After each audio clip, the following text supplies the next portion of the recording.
In this example, we have to check option by option. In the A option,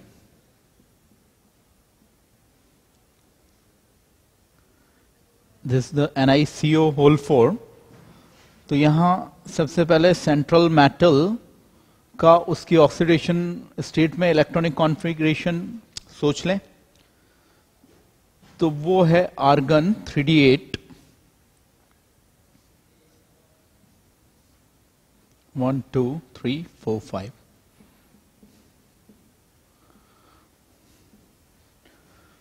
तो ऐसे यह रह गया 3d8. अब NiCO whole 4 in presence of SFE ligand, ये थोड़ा रीअरेंज होगा क्योंकि SFE ligand है CO. इन जनरल कार्बन या नाइट्रोजन डोनर एटम हो तो वो SFE ligands होते हैं. तो ये इलेक्ट्रॉन्स रीअरेंज होके क्योंकि SFE ligand है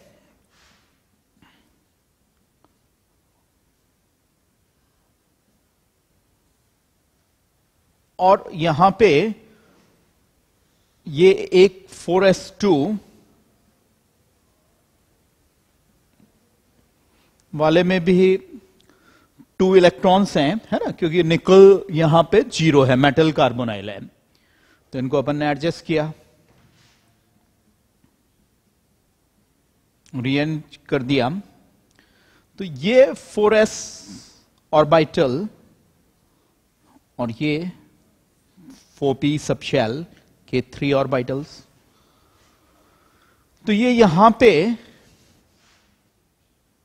हमारा हाइब्रिडेशन बॉक्स आ गया.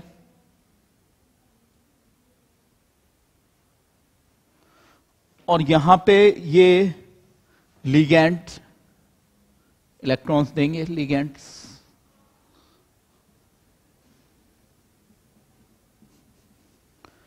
तो कुल मिला के ये क्या रहा, sp3 हाइब्रिडेशन हो गया, टेट्राहेड्रल हो गया, लेकिन ये डायमैग्नेटिक है. सारे इलेक्ट्रॉन्स इसमें क्या आ रहे हैं, जो है वो आपके पेयर्ड जो है वो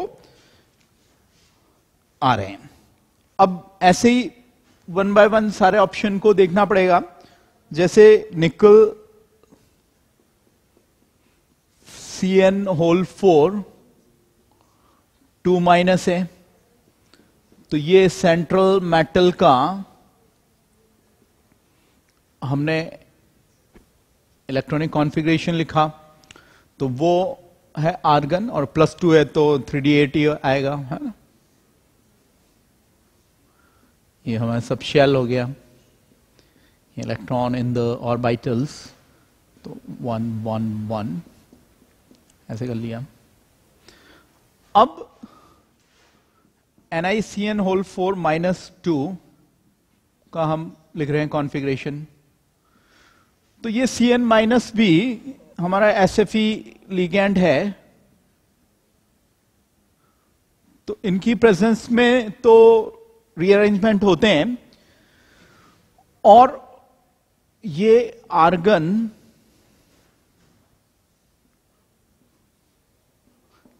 (3d8) वाले इलेक्ट्रॉन्स ऐसे रीअरेंज हो रहे हैं. आगे ये मैंने बॉक्स बनाया 4s ऑर्बिटल का, और इसके बाद ये 4p सबशेल, इनके बॉक्स बनाए ऑर्बिटल्स. तो ये 4 कोऑर्डिनेशन नंबर में चॉइस तो 2 ही था, या तो sp3 होता या dsp2 होता, लेकिन एक्सेप्ट हमने ये एनालिसिस किया तो फाइंड हो गया. तो ये पता चल गया कि ये dsp2 है.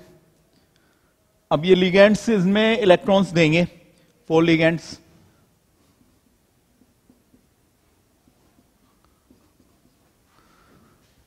तो सारे इलेक्ट्रॉन्स आप यहां देखिए पेयर्ड हैं. तो ये ऑप्शन सही है, स्क्वायर प्लेनर भी है और डायमैग्नेटिक है. इसमें कोई भी जो है वो गलत पॉइंट नहीं है। इसके बाद ये NiDMg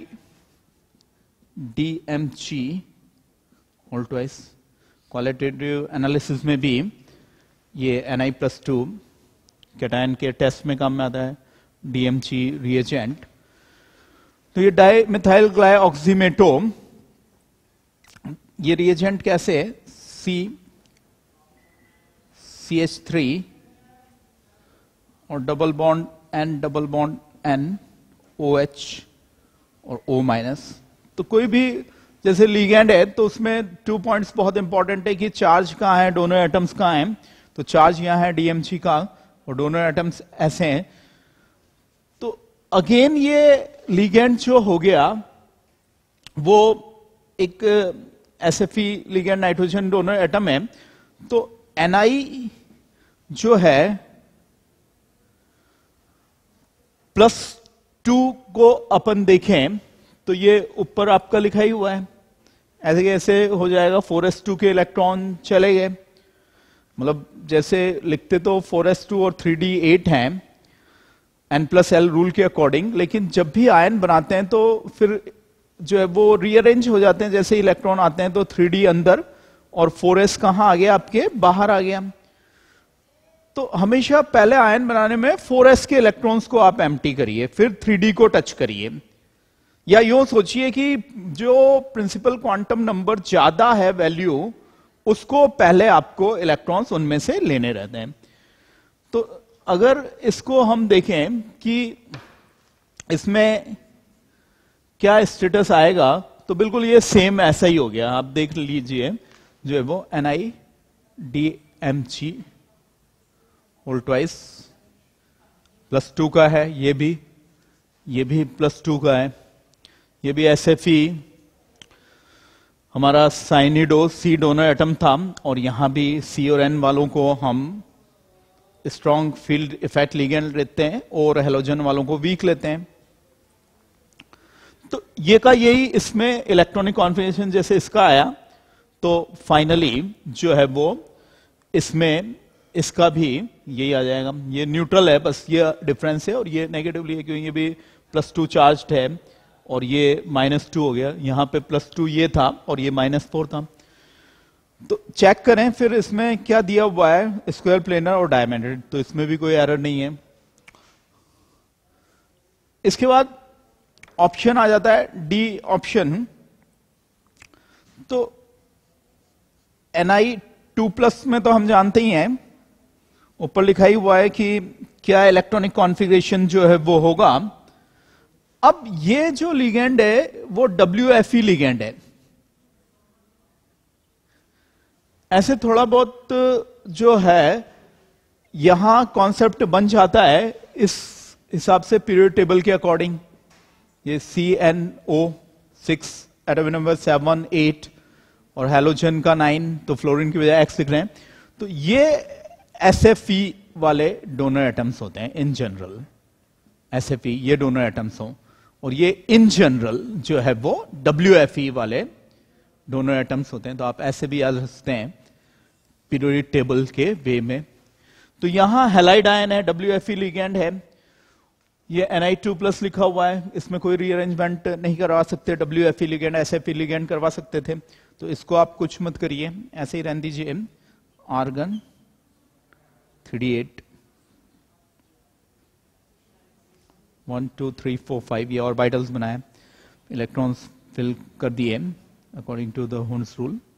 यहां पे डिसओबे नहीं होगा ये हुन्स रूल, क्योंकि ये WFE लिगेंड है, तो कोई रीअरेंजमेंट ये वीक फील्ड इफेक्ट लिगेंड नहीं करा पाएगा। आगे क्या है, ये 4s है, और आगे क्या है, 4p है। अब मेरा ये हाइब्रिडेशन बॉक्स हो गया, sp3 हाइब्रिडेशन। इनमें ये क्लोरिडो लिगेंड इलेक्ट्रॉन देगा। तो ये अभी तक एम्प्टी है, लेकिन अब ये फिल हो जाएंगे लिगेंड के इलेक्ट्रॉन पेयर से। लेकिन मैं ये इसको पैरामेग्नेटिक कहां से बोल रहा हूं, यहां से, इन 2 इलेक्ट्रॉन्स के कारण।